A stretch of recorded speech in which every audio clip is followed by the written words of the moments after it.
Hey lovelies, so I was a baker for 7 years. I had my own little baking business and my most popular cake was my lemon drizzle cake, and it is genuinely amazing and so easy to make, so I thought let's make one together. Ingredients wise, a lemon drizzle is really simple. You just need self-raising flour, caster sugar ideally, I've only got granulated, both will work just the same.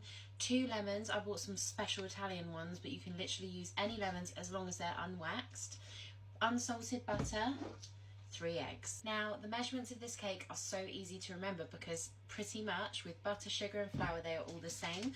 So you want 225 grams of unsalted butter, room temperature. If it's slightly too hard, put it in the microwave literally for a few seconds and just soften it a bit.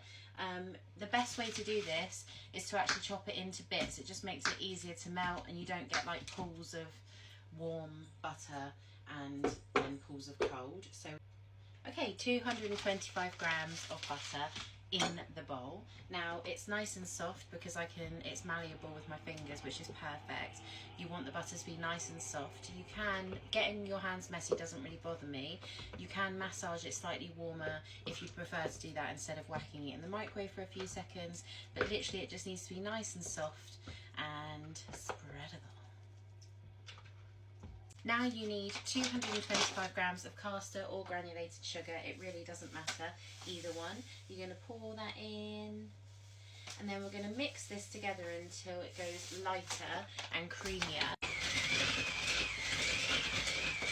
Once you've done this, you're going to mix in 1 egg at a time.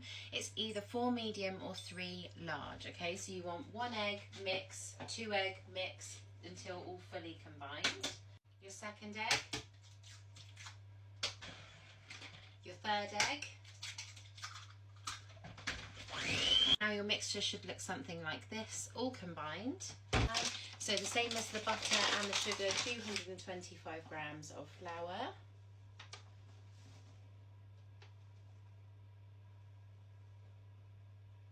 We are there. And then we're going to mix that together.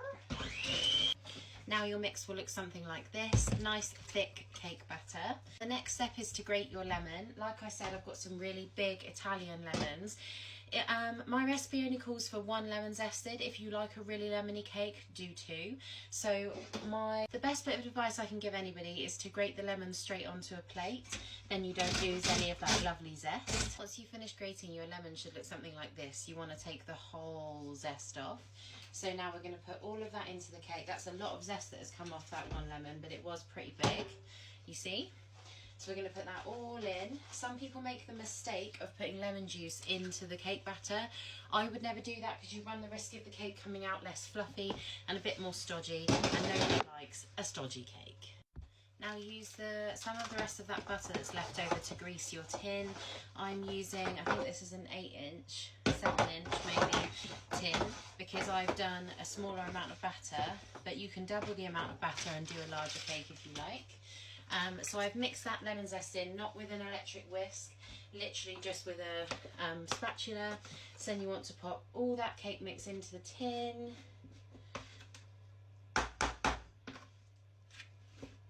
Like that. Don't worry, clean hands.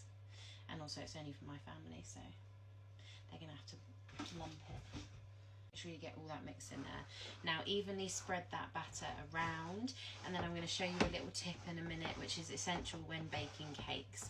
So try and get it evenly spread around the tin. Don't worry if it's not perfect because the heat will do that for you anyway. Again, try and save as much as you can from the spatula. You don't want any to go to waste. So it's going to look something like this in the tin. Tap it on the side twice. Burst any air bubbles that might be trapped inside. Then we're literally going to pop this in the oven at 180 degrees for 30 minutes. Keep checking it after 30 minutes. Put a knife in. If it comes out clean, it is cooked. Okay, so now we're going to make the drizzle. So you're literally just going to get the lemon that you've taken the zest off of, and you're going to squeeze it, preferably on top of a little strainer because the lemon will have seeds. If you have one of the lemon juicer things, even better. I do not, so I just go the old-fashioned way. Try and get all that juice out because this is what makes the cake nice and moist. Okay, so I actually used the juice from 2 lemons, so it's a nice amount there. And then I'm going to free pour the sugar in, but it's around 100 grams, but I'm going to free pour in because the acid from the sugar the acid from the lemon dissolves a lot of the sugar anyway. Now you're going to mix that all round and leave that to settle whilst the cake cooks. The best piece of advice I can give anyone when using lemons is to use the halves that you've cut up, that you've juiced, and put them into your washing up liquid. Lemon is a natural like anti-grease substance, and it's really good at cleaning dishes and oil and grease anyway, so put that in your sink to clean up everything from the cake. Okay, so once your cake is cooked and slightly cooled down, so it's still quite warm, you're going to need a fork, and then I want you to poke your cake all over with this fork, right, creating holes all in the cake, okay?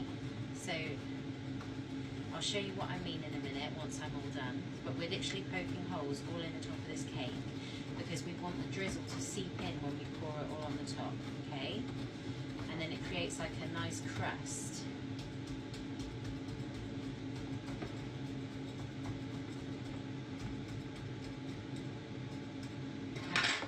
Get the drizzle that we made earlier, give it a stir. Sometimes the sugar solidifies at the bottom. Then we're going to pour that all over the top, okay? So we want that to seep right into all the holes that you've just poked in the cake. And you're going to leave this to set for like, I'd say 20 minutes, half an hour, because that syrup needs time to soak in. You want that, get all that goodness on so that you've got something like this. Right, it's going to take a while to seep in, but let me turn the camera around. We've got a nice syrupy topping, and in about 20 minutes that will all be soaked in, and you'll have a delicious, very moist, very yummy lemon drizzle cake. I hope you enjoyed, and I hope you enjoy if you make it. Bye!